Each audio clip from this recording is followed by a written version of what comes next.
Hello everybody, so let's do this one for what is Abhishek thinking about Jia. Abhishek is the death card. Okay. अभिषेक देखो ये वाली जो चीज़ है ना जो रिलेशनशिप है अभिषेक और जिया के रिलेशनशिप डायनामिक्स में ये वाला कार्ड आया था यहाँ पे और ये बेसिकली अभी जिया के बारे में क्या सोच रहा है कि जितना भी मेहनत किया था रिलेशनशिप जो भी हमारा स्ट्रांग था वो ख़त्म हो चुका है almost not completely but almost and we know that lot of things are falling apart in their relationship but मुझे नहीं लगता है कि क्लियरली कुछ होगा कुछ इशारों में चीज़ें हो रही होंगी and definitely things are falling apart I am not saying that they are not falling apart but what will happen only time will tell. What happens, what will not happen, will they grow apart or will the healing come in their relationship, only time will tell. So dear angels, can we please know what are Abhishek's thoughts for Jia? We thank you so much for this guidance. The High Priestess.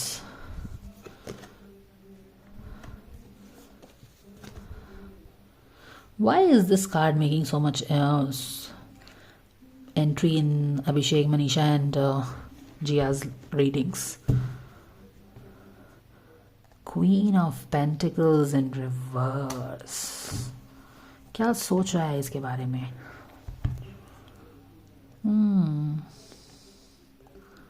क्या सोच रहा है ये बंदा इसके बारे में? Definitely बहुत डीपली कुछ सोच रहा है.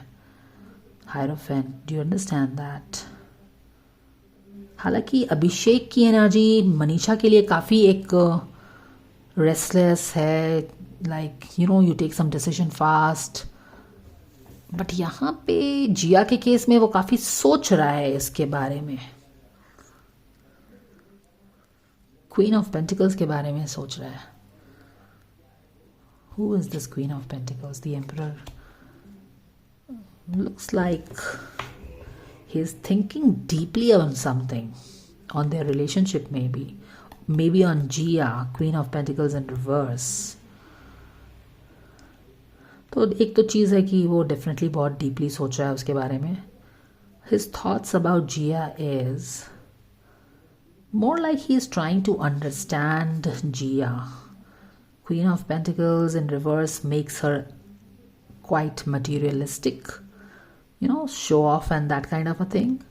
तो उसको वो डीपली समझने की कोशिश कर रहा है. Do you understand that? उसके कोई थॉट्स नहीं है. जिया काफ़ी मिस्ट्री लग रही है उसको with high priestess, very stylish, very elegant and all that, but at the same time with the moon card and the high priestess कौन होती है? जो कि there are things that she keeps only to herself. Okay, she is not like a open book and no doubt कि उसको lamp लेके इसको समझना पड़ रहा है कि is she really that materialistic और इज शी नर्चरिंग. तो वो उसको समझने की कोशिश कर रहा है. तो जिया को बेसिकली उसके थॉट्स जिया के बारे में है कि elegant, beautiful and on grace व्रेस तो हर चीज़ है, लेकिन there are things he don't know completely about Jiya. Maybe she keeps things to herself, जो सबको बताती नहीं है. वो सच में क्या है उसको समझने की कोशिश कर रहा है. प्लस यहां पे क्या है? 4 of pentacles. 4 of pentacle is something that you want to keep to yourself, isn't it? उसको वो चाहता तो डेफिनेटली है, उसको अपने पास रखना चाहता है वो.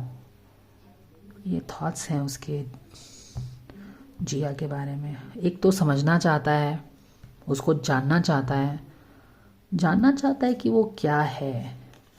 Besides more like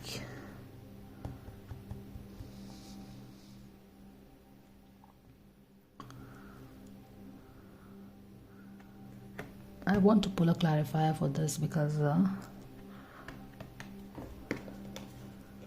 4 of Pentacles से क्या चाह रहा है वो?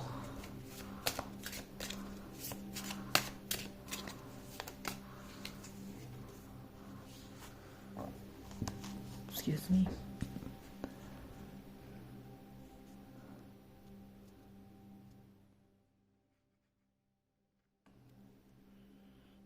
Two of Cups. कहीं ना कहीं इस रिलेशनशिप जैसे हमने बात की ना कि इस रिलेशनशिप में अभी things are falling apart, there is a lot of the relationship is going through fire, ऐसा लग रहा होगा कि हर चीज़ फॉल अपार्ट हो रही है। बट यहाँ पे वो उस रिलेशनशिप के बारे में जो भी चीज़ हुई है ना उसका अफसोस मना रहा है। You understand? जो रिलेशनशिप थी उसकी जिया के साथ, अभी it is falling apart, as disappointing है, it is going through its low vibrational phase, trying phase, tested phase. But जो भी हुआ है रिलेशनशिप में उसका उसको अफसोस हो रहा है। यहाँ पे भी वो उसके बारे में सोचता रहता है, समझने की कोशिश करता है वो क्या है नहीं है, पजल है, वो सारी चीज़ें हैं। क्योंकि हमने देखा कि यही वाला कार्ड जो उल्टा आया इसके मनीषा के पास जाने का रीज़न बना। बट यहाँ पे वो अभी उस स्टेज में नहीं था, अभी यहाँ पे वो उससे एक स्टेज पहले में है। एंड वो सोच रहा है कि वो कौन सा मोमेंट था जब वो अपार्ट हो गए। Do you understand that? वो इसको जानने की कोशिश करता है, When what really happened, क्योंकि इसके एक स्टेज, क्योंकि मनीषा और अभिषेक के जो रिलेशनशिप में कार्ड आता है ये वाला कार्ड अपोजिट में आता है, यानी कि he opened up about his relationship with Manisha और did some cozy thing, supported और व्हाटएवर। बट उसके पहले का फेज ये जिया के साथ ही आ रहा है जहां पे वो दोनों रिलेशनशिप के बारे में समझ रहे हैं। 2 of cups is a beautiful relationship. यही 2 ऑफ कप्स जिया और अभिषेक के रिलेशनशिप में दिसंबर से सितंबर वाली रीडिंग जो की है, सितंबर से दिसंबर वाली रीडिंग में शो अप हो रहा है टुगेदर। ओके और यहाँ पे भी देखो ये इसके बारे में सोच रहा है कि व्हाट रियली हैपेंड, कि ये रिलेशनशिप ना फॉलिंग अपार्ट हो गया, इसको अफसोस भी है। समझ में आ रहा है वो चीजें? तो जिया से अभी जो वो थोड़ा सा इनकी प्रॉब्लम्स हो गई है ना, फॉलिंग अपार्ट हो रही है, तो फॉलिंग अपार्ट के पहले जो इन लोगों ने एक बार लास्ट बात की होगी या फिर कुछ बात किया होगा जहां से चीजें बिल्कुल इधर उधर छितर बितर गई, उस चीज के बारे में सोच रहा है। Okay, surrender to your awe and wonder, surrender your ego. उसको लगता है कि उसमें बहुत ईगो है। एंड या open to the magic of every moment and sense and awe and wonder in all the life. The attitude will keep you connected to the ecstasy of life. तो उसको लगता है कि वो काफ़ी ज़िद्दी है और उसको मोर ज़िद कम करना चाहिए, उसको ऐसा लगता है, और अपने ब्यूटी पे या फिर अपना एक जो उसका ऑरा है उस पर फोकस करना चाहिए, ज़िद कम करना चाहिए। Let yourself receive. या क्योंकि जो क्या होता है, जो लोग जिद्दी होते हैं वो अपने आप को क्या करते हैं, डिफेंस मैकेनिज्म के अंदर रखते हैं। They don't show everything, they don't show all their cards, they keep secret to themselves, they are not like a open book. तो उसको समझ नहीं पाता है and all those things. And क्योंकि उसको ट्रस्ट का इशू भी यहाँ पे, ईगो भी आया था, तो उसको लगता है कि जिया को थोड़ा अपना ईगो छोड़ देना चाहिए। और तभी अगर वो अपना ईगो छोड़ेगी, अपना स्टबर्ननेस छोड़ेगी, तो वो उसको ज़्यादा लोग उसको एक्सप्रेस कर पाएंगे अपना लव एंड ऑल दैट। नहीं तो क्या करती है कि वो शायद दूसरों को अपने एक ऑरा जो है ना उसकी, उससे लोग डर जाते हैं या वो थोड़ा सा वो लोगों को हड़का के रखती है, पता नहीं क्या करती है। बट उसका ईगो है और उसको लगता है कि अभिषेक को लगता है कि उसका जो ये ईगो है ना उसको लोगों से थोड़ा दूर करके रखता है। तो उसको अपना ईगो छोड़ देना चाहिए और वो इतनी ब्यूटीफुल पर्सन है जो भी है, उसको अपना एक प्यारा सा साइड है वो दिखाना चाहिए लोगों को, ताकि लोग भी उसको आके प्यार कर पाएं। समझ में आ रहा है? तो ये सारी चीज़ें वो उसके बारे में सोच रहा है। क्योंकि क्वीन ऑफ पेंटिकल्स है कि किंग अपोजिट में है कि शैडो में है, समझ नहीं पा रहा है। समझ में आ रहा है? So this is all what he is thinking about that guys. Okay, thank you for watching, like share and subscribe and I will see you again. Take care and bye for now.